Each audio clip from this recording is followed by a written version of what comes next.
Hey guys, welcome back to my channel. Today's video is kind of a mishmash of projects around the house that I wanted to get done. I did all of these over the weekend. It was a nice relaxing weekend with crafting and planting, and I was really excited about the title of this video, which was Plants, Pom Poms, and Perfume, because I do make my own DIY perfume. But yeah, I thought I would just take you guys along with me on my chill weekend projects, so let's get into it. So the first thing I needed to do was change out the water for my modern sprout jars, which I've talked about a little bit. My mom actually got me these for Christmas because she saw that Oprah recommended them, so I haven't talked about them a lot because I want to make sure they work first, but she got me, I think they're called hydroponic jars, and she got me basil, parsley, and mint, so I planted them right away. It took about a week for them to sprout, and they just keep growing more and more, and even like from filming this footage to editing it, they've grown so much. So yeah, so the step that I needed to do once they sprouted was to replace the water and add in this plant fertilizer that they sent with it. So that's what I am doing here, and I'd already done the mint, so I'm showing you the basil and the parsley. And as you can see, at first they just sprouted out green, which was so satisfying, but it's like actual tiny little basil leaves, and I can't believe it. And it's so much bigger today as I'm recording this voiceover, so it's really exciting, and I can't wait till I can eat it. I think it said like 2 to 3 months until you can like start cutting it and eating it. But basically, you just take out the little mesh netting pot thing and dump out the old water. Oh, and I wanted to show you the roots that was growing like through. How cool is that? It is just so wild, and it's like a self-watering thing. You do have to mist it with a little plant mister like once a week, and they do just need like indirect light and a windowsill. But I love them. I think they're so cute. And you just dump the water, and then you pour about a cup of the water over the sprouts, and then you just dump the rest in, and something about that tassel waters them for you. And then I was just cleaning it up for any dirt or water that got out of the jar. So yeah, I did the exact same thing for my basil plant.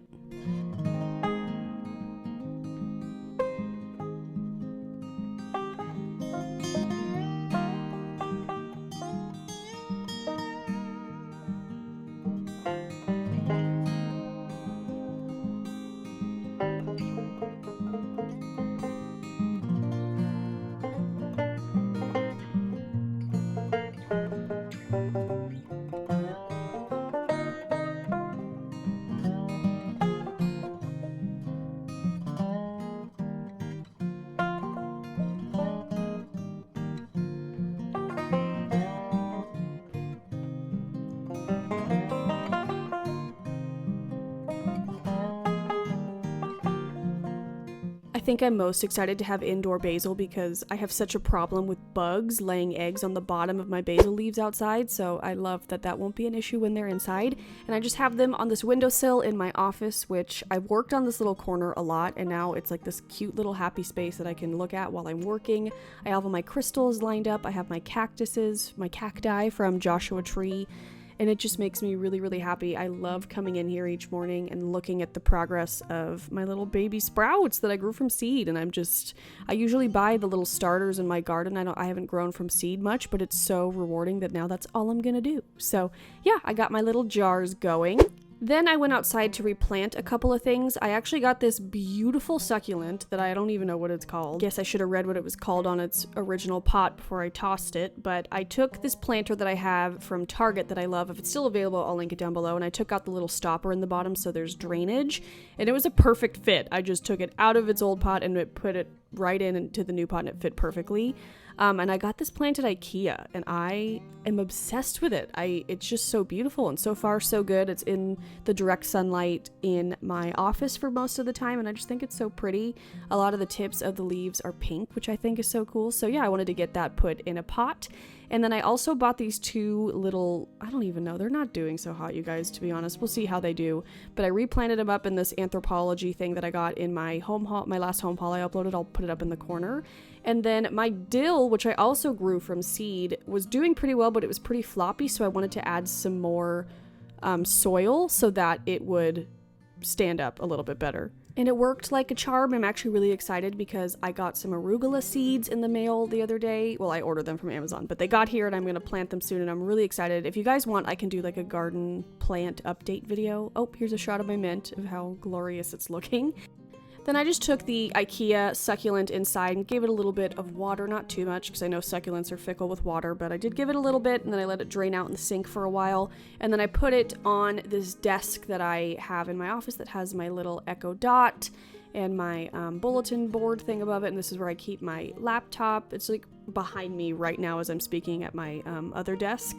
It's just a little cute little setup we have. And then above it, I wanted to finally hang the Headless Horseman painting that my father painted for me for Christmas. If you haven't seen my Christmas vlog, I can link it up in the corner, but my dad in the last 7 months started painting and has never painted before in his life, and he's turns out to be really good at it, and he painted us all something for Christmas. And I love the Disney version of Sleepy Hollow, and it's something that he and I share. He's the one that introduced me to it. He loves it as much as I do. So he painted me the Headless Horseman, and I am obsessed with it. So we decided to hang it up here in the office, and I love it, like how high up it is, and I love the pop of blue it's bringing to the office as well. So Bradley got out his little power drill. I mean, I have no idea what he's doing, to be honest. He uses this measuring tape. You know, I don't know anything about hanging, and I don't know if he knows anything about hanging, but it's on there and it's straight. Oh, and my dad got it like framed, and he put this little thing on the back that's a line from the song from the movie. So yeah, it was super cute. But yeah, I had Bradley help me hang that. I learned from when I had my first apartment, I lived alone, I don't do well at hanging things, so I kind of never tried again.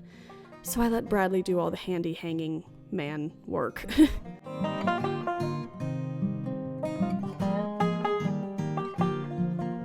So yeah, we got that hung up. Oh, and if you're wondering, my Alice sign is inside because it's been super windy and I don't want it to like knock over plants and break. But anyway, back to the painting. I'm loving it, and I love the bright blue of it. And it just makes me happy, especially because it was hand painted from my dad. That's just like the greatest gift I've ever gotten. And yeah, so I'm continuing to work on this little corner of my office. I got this little Polaroid mini Instax frame that holds 3 pictures. I got it at Urban Outfitters. If I can find it, I'll link it down below. What do you guys do with these photos? I'm just like now into, I mean, I've always loved Polaroids, but I kind of forgot I owned one of these cameras, and it was big during the year of the wedding because there was the shower and the engagement party, the bachelorette, you know, all that stuff. But I have all these cute pictures. I have some from my birthday, from other friends' events that I take home with me. I have one for my wedding day there that you saw. But I love them. I just don't know what to do with them because you can't frame all of them, obviously. So if you have any cute ideas or something, shoot them my way. But I did like this frame. So I just picked 3, and I'm using a little piece of tape just there on the like matting part of it, just so that they'll stay in place. It's not going to like ruin the Polaroids or anything. They'll come out pretty easily. But yeah, I just think it looks so cute. And I chose 3 photos that have like colorful frames since the white backdrop was just white. And yeah, it just makes me happy. I have it up there on my shelf with my little air plant. The string of lights is from IKEA. I have some crystals. That's actually one of my favorite plants. I love that plant. I have this really cool Alice in Wonderland book that's actually a clock, an old camera. And then I have this boob planter that I actually want to put a pothos in and have it draping like over the side of the shelf. So I am going to try to propagate my pothos that I already have because it's doing really, really well. And I learned that you want to find one of these node thingies. You guys, I don't know what I'm doing, to be honest, but I just listened to this video I watched. So I cut that, and then I'm using this really cute vase that I have from World Market, which I actually have it in more colors, and I want more because I love the way it looks. So I'm just filling that up with some water, and then you kind of might have to peel off some leaves or cut a little bit, but I just wanted it to sit upright. I wanted it to look cute while it was propagating, but I think this looks so, so cute, and it needs good light, so I put it on my happy shelf, my happy windowsill, we'll call it. And I just think it looks so beautiful. I love the way the sun shines through the pink glass, and I love the way the green looks with the pink and the texture of the vase, and I just think it's really, really pretty, and it's bringing me a lot of joy, and now I want to propagate so many different stems because I just love the way this looks. I don't know how long it'll take to grow roots, but apparently it will, and once it does, I will put it in some soil in that boob planter, so I will keep you posted on how that goes. But yeah, that kind of completes my transformation projects of this little corner. We have a couple more projects left, but I had like a lot of random things I wanted to do in this room first. Then I decided to finally make perfume. I've been wanting to make my own perfume for a while because my friend Sarah sent me this gorgeous perfume bottle, and I just wanted to try it. So this is all the stuff I have. You need distilled water, vodka. I used vanilla extract and then some essential oils, and this is the bottle she sent me. I'm not sure if her Etsy shop is still up, but I will link it down below if it is, because she made this for me and she sent it and I love it. And I'm deciding to go with the vanilla bergamot jasmine perfume. And basically the gist of this is, and I didn't use exact measurements because I didn't really know how big this bottle was, so again, this could totally fail. It's an experiment, but I used however much water that was, and then a tablespoon of vodka, and then just a little bit of vanilla extract, and then I did about, I think, 25 drops of bergamot and only 6 drops of jasmine. The jasmine is pretty strong, so I didn't use that much, and it's expensive, and I'm being cheap.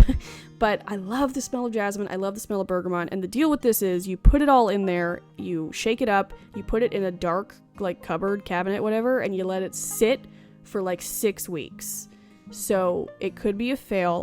My patience is, like, not existent with this. I'm so excited. I've, like, opened it to smell it every day, which I guess I probably shouldn't do, but I think you're just waiting for the smell of the vodka to die down. I'm not entirely sure, but it's so beautiful in this little sprayer. I can't wait to have it up on my perfume shelf, and as I can tell now, it's gonna smell really, really good. And then my final project for the weekend, I wanted to complete a Pom Pom wreath. I ordered these heart-shaped ones a while ago. One was for a gift for my friend, who already knows she's getting it, so it's not a surprise if she watches this.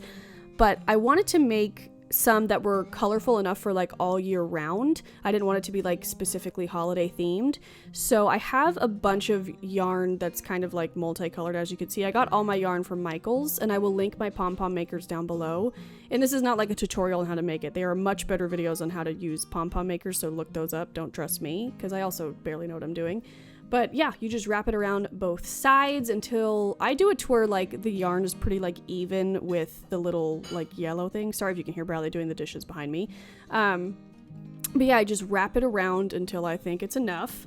And then I loop it through that little thing. See, I'm not technical with this. And then I'm using my kitchen scissors to just, you cut along the seam. You're just kind of cutting it all open. It's really satisfying. I should get some craft scissors since I'm, like, so in love with making pom-poms. I should get some better scissors for it. But you kind of get the knack of it once you start making them. And I'm, like, addicted to making them. Once I start, I don't want to stop. And, like, even looking at this, I'm like, ooh, I want to go make some pom-poms. I just find it really calming for some reason. Then you're going to take a piece of string that is long enough so you'll have a little bit of excess over so you can, like, tie it to whatever you're making. So then you just kind of fish it through the little, like, seam there. It takes a little bit of finagling to get it through on both sides, but once you do, you just tie it in a knot. I do 2 knots on one side, and then I fish I don't know why I keep saying fish, but, like, you know what I mean. I thread it, fish it, whatever, back around to the other side, and then I tie 2 more knots because the pieces of string will fall out if you don't tie it tight enough, and even if I pull hard enough, the strings will come out. So if you have any tips on, like, how to make a super tight pom-pom, please let me know. But even, like, the pom-poms I've gotten from Anthropology, the yarn will fall out if you pull hard enough. So maybe don't pull. Maybe that's just my problem. Stop touching it. But certain pieces will fall out because you cut them. It'll make more sense once you make them. But yeah, so I just made a crap ton of pom-poms. I was making 2 different sizes. The pom-pom, like, maker kit that I got has 4 different sizes, but for the heart-shaped wreath, which I can also link down below, it's from Amazon, the bigger sizes didn't look good, so I just made a bunch of the 2 smaller sizes. So as I said, I just made kind of like a hodgepodge of colors, and there's the small one, and then I also got the next size up so you could see. So those are the 2 sizes I was making that day. So yeah, I just made a bunch of pom-poms.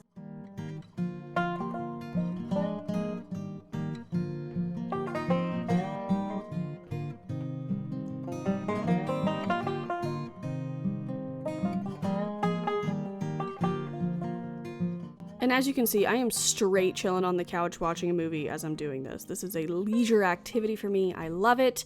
But after a day of chilling, and it was a Sunday, so I just, like, watched a lot of One Tree Hill, if you need to know. But I was just lounging all day, made a bunch of pom-poms. Here they all are, and it was time to weave them onto the wire hanger base, which I said I will link down below. I'll link the circle ones down below as well if you're not into the heart shape. But basically, you just start tying them on, and then you see what colors you like together. I find that 5 different colors is what I like. I would do it in odd increments. I tried to make one with just 4 colors and it wasn't enough. I felt like I needed that, you know, odd number of colors. So you just take it, you tie it to the back, and then you cut off the excess, and you just keep going, and I just kind of look as I go, see what color I think would look next. And yeah, it's pretty simple and easy. It doesn't take long once all the pom-poms are made, and you can make it as fluffy as you want. You can make it not as fluffy. I've seen ones that, like, they really layer it up and it has like 3 layers of pom-poms, and I'm like, damn. But I like it just a moderate amount of fluffiness.